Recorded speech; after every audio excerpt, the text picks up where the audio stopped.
Halo, selamat datang kembali di Weekly ID. Gimana nih kabar kalian? Semoga baik-baik aja ya, dan tetap jaga kesehatan. Pada konten kali ini saya mau membahas salah satu hero. Aktor dari Jepang yang itu kenapa ya?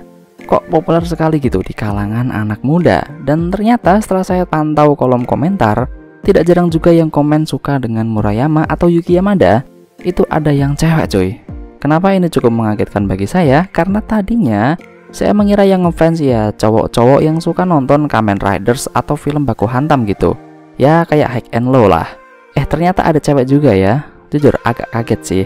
Tapi oke lah, ayo putar dulu intronya.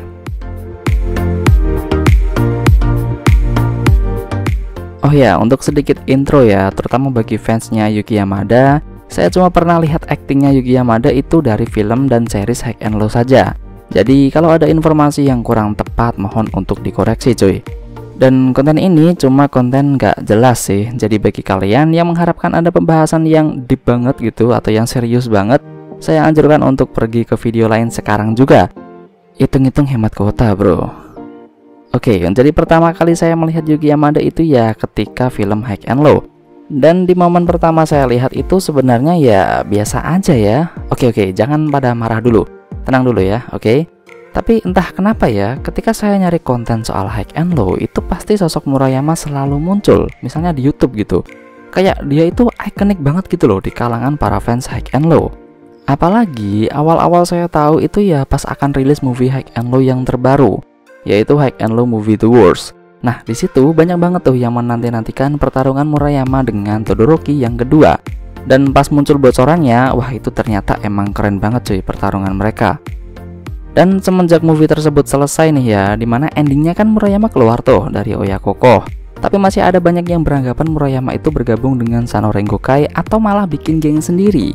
Padahal dibalik itu semua, si Murayama alias Yuki Yamada itu kontrak dia dengan High and Low udah selesai cuy. Jadi ya kemungkinan dia muncul sangat-sangat tipis gitu. Dan ini tuh kelihatan banget di video saya yang ini nih. Wah ini video keren banget sih cuy. Nggak nyampe seminggu loh bisa tembus 100.000 views. Baru pertama kali loh saya dapat view sebanyak itu dalam 1 minggu. Nah oke, dari video ini ya banyak banget yang menyayangkan si Yuki Yamada ini udah nggak ikut main di film High and Low yang mungkin akan rilis nantinya.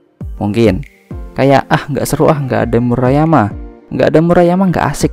Ya kayak gitulah intinya.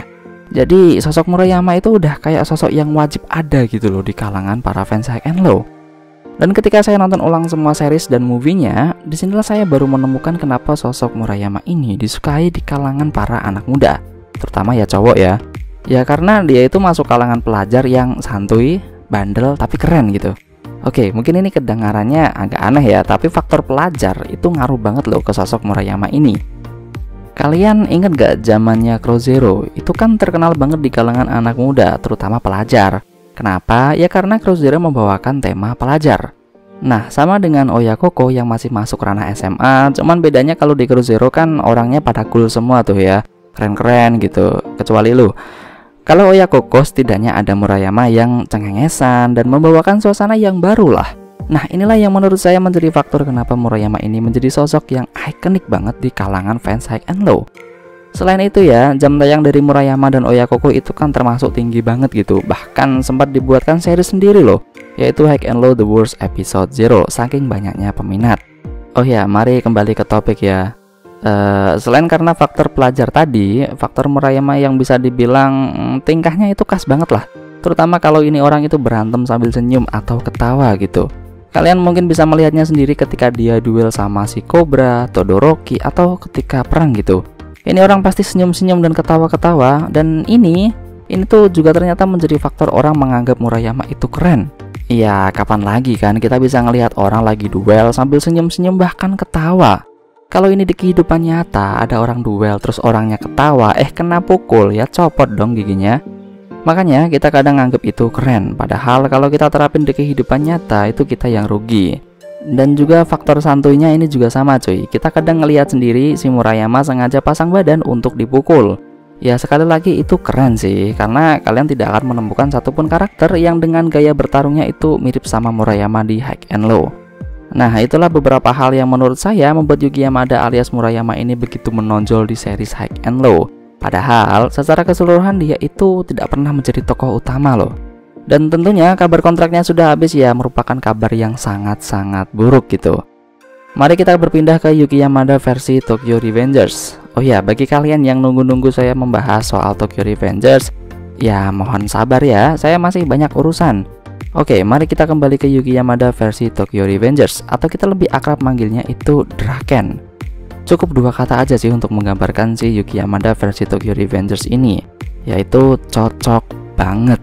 Dan seperti yang kalian tahu ya, adegan-adegan di Tokyo Revengers kan udah banyak tuh yang bertebaran di YouTube secara official tentunya. Nah, di situ terungkap tuh beberapa adegan atau scene yang menampilkan si Draken ini.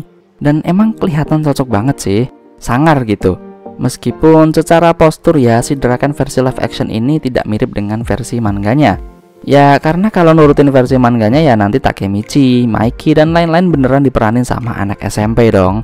Makanya tinggi Draken itu di nerf. Ya tingginya doang yang di nerf. Kalau soal kekuatan ya jelas sama kan.